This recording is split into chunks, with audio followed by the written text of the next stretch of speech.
Pues comenzamos esta sesión en la que vamos a hablar de la permanencia y la universalidad de la dignidad humana. Son dos conceptos que vamos a intentar comprender. Por un lado, la universalidad de la dignidad humana, es decir, que todos los seres humanos poseemos igual dignidad. Y por otro lado, la permanencia, es decir, que la dignidad es algo que pertenece al ser persona y que es algo que permanece siempre y por lo tanto no se puede destruir nunca. Bueno, pues para comenzar hay que definir un concepto que es el que nos va a ayudar durante toda esta sesión, que es el concepto de dignidad. ¿Qué es la dignidad? Pues Kant definía la dignidad como aquello que no tiene precio, es decir, aquello que es insustituible, que no se puede comprar, que no se puede vender. Y por eso cuando decimos que la persona humana posee una dignidad, ¿qué es lo que estamos queriendo decir? Pues bueno, que es insustituible, que no se puede comprar, que tiene un valor infinito, que es un fin y nunca puede ser un medio. Por lo tanto, este concepto de dignidad es muy importante para comprender todo lo que vamos a decir ahora. ¿Cómo ha evolucionado el concepto de dignidad, los derechos de las personas humanas a lo largo de la historia? Sí, para tener un pequeño barniz. Pues cuando miramos hacia atrás, muy hacia atrás, en la antigüedad, claramente no se concebía que todas las personas tuviesen iguales derechos. Lo conocemos todos, ¿no? La diferencia entre esclavo y libre, ¿verdad? Había una gran diferencia de condición social por la cual unos tenían más dignidad, más derechos que otros, ¿verdad? Y eso se vivía de un modo muy pacífico y muy normal, ¿no? Es decir, que toda la sociedad entendía esa diferencia. Fue evolucionando la historia, ¿verdad? Y eso se ha mantenido durante mucho tiempo. Incluso, fijaos, cuando llegó el descubrimiento de América, esto todavía no se entendía bien, y cuando se descubrió América, pues hubo gran debate pensando que a lo mejor los indígenas de allí tenían menos derechos que los occidentales que llegaban a América, pues porque era una cultura más salvaje, más primitiva, y entonces se debatía mucho, oye, ¿tendrán igual dignidad que nosotros, iguales derechos? ¿No? O sea, que como veis, a lo largo de la historia, este ha sido un gran debate. Cuando, en mi opinión, no ha sido un momento clave para recuperar el concepto de dignidad, pues tras la Segunda Guerra Mundial, tras esa gran catástrofe, hubo por fin una carta, una declaración universal de los derechos humanos, en la cual se definía, ¿verdad?, esa dignidad universal de todos los hombres, ¿no? En el preámbulo de esta Declaración Universal de los Derechos Humanos se decía lo siguiente, voy a citar literalmente, dice: considerando que la libertad, la justicia y la paz en el mundo tienen por base el reconocimiento de la dignidad intrínseca y de los derechos iguales e inalienables de todos los miembros de la familia humana, considerando que el desconocimiento y el menosprecio de los derechos humanos han originado actos de barbarie ultrajantes para la conciencia de la humanidad, y sigue el texto, ¿no? Esta declaración es muy importante porque lo que esto quiere decir habla, ¿verdad?, de un reconocimiento de la dignidad intrínseca y de los derechos iguales e inalienables de todos los miembros de la familia humana. Claro, esto después de la Segunda Guerra Mundial, claramente lo que quería decir es, oye, que todos somos iguales, todos debemos ser respetados.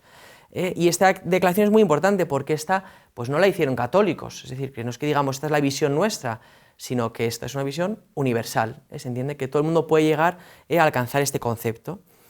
Y por lo tanto, pues, ¿qué significa esto que dice la Declaración Universal? Que tenemos una dignidad intrínseca.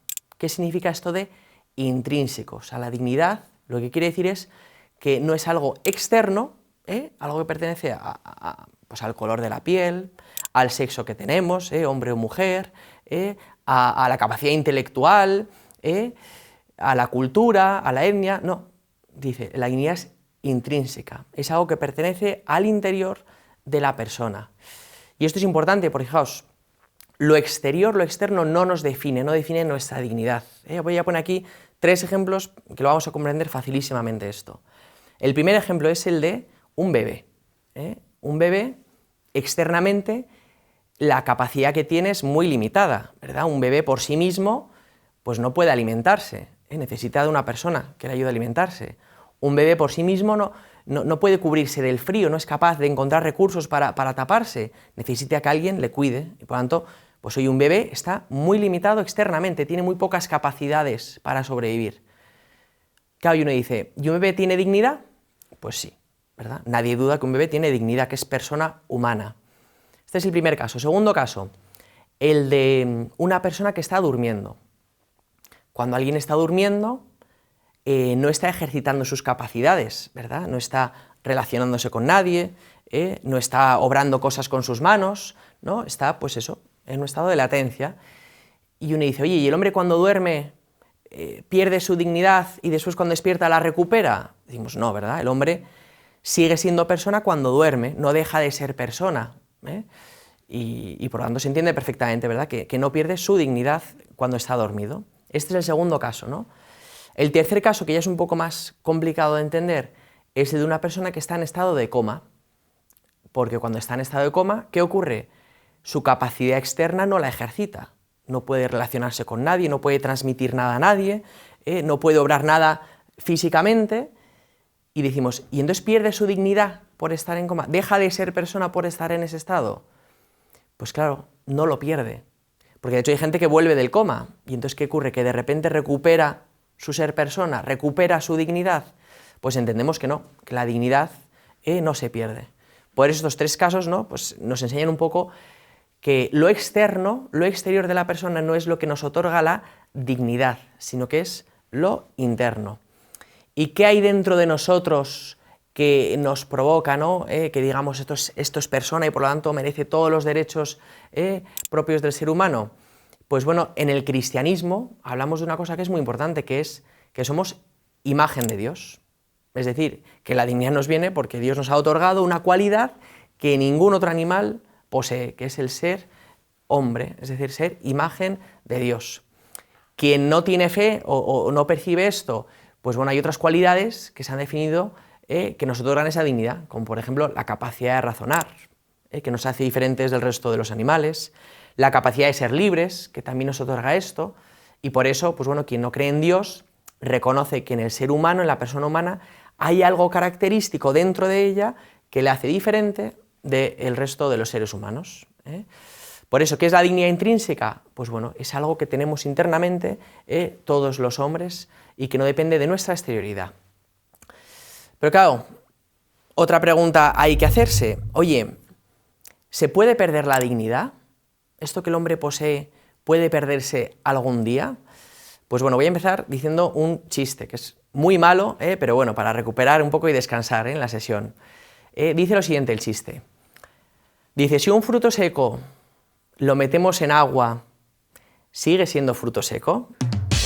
Malísimo, ¿verdad? El chiste. Pero bueno, vamos a servirnos de él para comprender un poco más el concepto de persona. Una almendra, la característica que tiene es estar seca, es decir, que el 50% de la almendra no tiene agua y por eso se le llama fruto seco. Pues cuando la mojamos y la sacamos, decimos, ¿sigue siendo almendra? Pues claro que sí, aunque ha perdido sus cualidades que la definen como fruto seco. Pues la persona humana. La persona humana posee unas cualidades. ¿Y qué ocurre cuando las pierde? ¿Deja de ser persona? Por ejemplo, la capacidad de razonar. Uno tiene un accidente, ¿verdad? Y pierde capacidad mental, o tiene un ictus y pierde capacidad de razonar, ¿no? ¿Deja de ser persona? Pues no, no deja de serlo, aunque haya perdido una cualidad esencial que tenía. Claro, pero hay conceptos que nos chocan un poco, porque a veces una expresión que decimos, ¿no? Es, este acto es, esta persona se ha deshumanizado. ¿Qué es lo que queremos decir? Pues que ha habido un acto tan grave que ha faltado a la dignidad humana, ¿no? A lo propio del ser humano, esta persona con su actuación se lo ha saltado. Y en este sentido de dignidad, ¿qué es lo que estamos queriendo decir? Pues bueno, Millán Puelles hacía una distinción que nos puede ayudar un montón. Él decía que había que distinguir entre dignidad ontológica y dignidad adquirida. Son dos conceptos distintos. Dignidad ontológica, ¿qué es? Es algo que pertenece a mi esencia, es algo que nunca puedo perder. Dignidad adquirida, ¿qué se entiende por ella? Dignidad adquirida es la que durante a lo largo de mi vida voy adquiriendo, es lo que llamaríamos los méritos, el honor, que es algo que adquirimos y a la vez es algo que podemos perder. Por eso decimos, se ha deshumanizado, ha perdido esa dignidad adquirida, ¿no? Voy a poner un ejemplo bíblico que nos puede ayudar. La parábola del hijo pródigo. Pues bueno, un padre tiene un hijo que le pide la herencia, se va, gasta toda la herencia en una mala vida, vuelve a casa de su padre, ¿no?, arrepentido, para pedirle perdón, y cuando se encuentra con su padre le dice: «Padre, ya no merezco llamarme hijo tuyo». ¿Qué le está queriendo decir el hijo a su padre? Dice: mira, la dignidad que había adquirido la he perdido absolutamente, ¿eh? Ya no merezco que me trates como hijo tuyo. ¿Qué le responde el padre? Dice: hijo mío, entra y hoy vas a cenar conmigo porque he recuperado a mi hijo. ¿Qué le está queriendo decir? Mira, tu dignidad ontológica de ser hijo mío nunca la has perdido, porque tú siempre vas a ser mi hijo, ¿verdad? Y por eso entra, porque sigue siendo hijo mío. Pues bueno, es una distinción importante, ¿no? Porque la dignidad ontológica nunca la pierde el ser humano, ¿eh? Y la adquirida, pues sí, la podemos perder, podemos no ser dignos de tener el nombre de persona humana, ¿verdad? Por lo tanto, ya hemos entendido, ¿no?, que la dignidad de ser humano de la persona es algo que a lo largo de la vida nunca se puede perder. Y esto es importante, por ejemplo, para el debate de la eutanasia, ¿eh? Oye, ¿esta vida es digna de ser vivida o no? Pues bueno, siempre es digna de ser vivida, ¿no? Hay unos derechos, que es el derecho a la vida, que la persona nunca puede perder, ¿no? Por eso es muy importante entender que hasta el final de nuestra existencia siempre vamos a tener esa dignidad. Pues hay que hacerse una segunda pregunta, que es: oye, ¿y al principio de nuestra existencia, cuándo el ser humano recibe la dignidad? ¿Cuándo la adquirimos? Bueno, pues hay que entender que el hecho de ser persona conlleva ya esa dignidad humana. Por lo tanto, la pregunta que hay que hacerse es: ¿cuándo se comienza a ser persona? Para ver cuándo se adquiere esa dignidad. ¿Cuándo se empieza a ser persona? Bueno, esto es una cuestión de bioética, ¿eh? ¿Y qué nos dicen las ciencias sobre ello?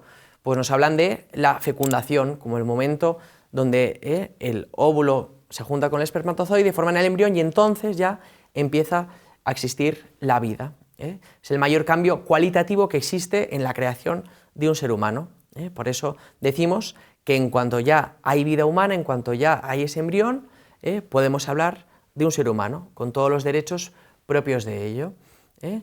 Es verdad que luego ese ser humano, ese embrión, va creciendo gradualmente, va desarrollándose, pero nunca pierde su identidad, ¿eh? Esa la mantiene para siempre. De hecho, desde ya ese embrión ya podemos hablar de una autonomía, porque hay una diferencia ya entre la madre y el niño. Genéticamente hablando, hay una diferencia ya cualitativa.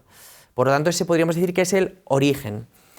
Y esto es importante porque, claro, cuando uno mira las leyes, se da cuenta que las leyes nos dicen lo contrario, ¿eh? Las leyes hablan, pues, de la semana 14, de la semana 22, ¿no?, como queriendo las leyes otorgar la dignidad a partir de esas semanas, ¿eh? Pero la ciencia dice que no, que en esas semanas no hay cambios sustanciales, que el gran cambio ha sido en la fecundación.